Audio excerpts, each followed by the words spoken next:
चुनाव में महज 1 महीना बाकी है और आज एआईयूडीएफ के तरफ से चुनावी लिस्ट जो जारी कर दी गई है, पहला लिस्ट जारी हो चुका है और उसी के बाद हमने एआईयूडीएफ के सुप्रीमो मौलाना बदरुद्दीन अजमल से खास बातचीत की। उन्होंने बातचीत के दौरान कहा है कि इस बार एआईयूडीएफ भारतीय जनता पार्टी के खिलाफ आर या पार की लड़ाई लड़ेंगे और चुनाव में जीत हासिल होगी। एआईयूडीएफ के करीब 27 सीटों पे चुनाव लड़ने का दावा किया है मौलाना बदरुद्दीन अजमल ने और वो 27 सीट हासिल करने का दावा भी कर रहे हैं। देखा जाए तो आज 9 जो विधायनी सीट जो है विधानसभा, उसका जो लिस्ट जारी किया है और उन्होंने साफ तौर से कहा है 9 के 9 सीट हासिल करेंगे। और उन्होंने ये भी कहा है कि एआईयूडीएफ जो मुस्लिम दल नहीं है, वो सर्वांगीण उन्नति चाहते हैं, सभी हिंदू मुस्लिम जो भाईचारे की बात कही है और कहा है कि सभी का उन्नयन करते हैं।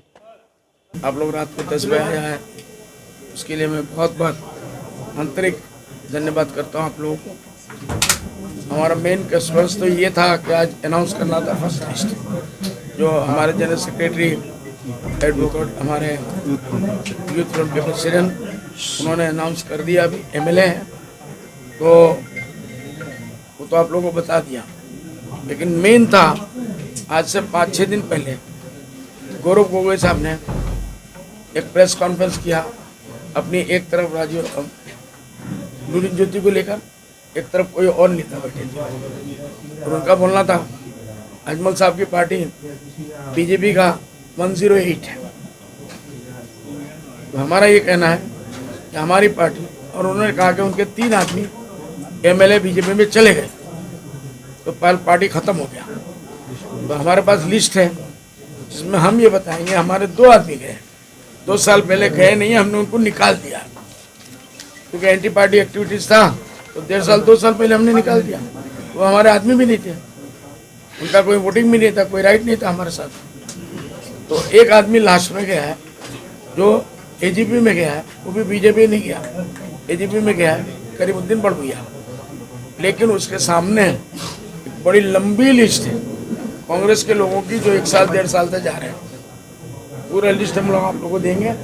इससे आप सुन के आज आसाम की जनता इसका फैसला करेगी कि असल बीजेपी की ए टीम बी टीम कौन है। वो कांग्रेस है, वो कांग्रेस है, वो कांग्रेस है।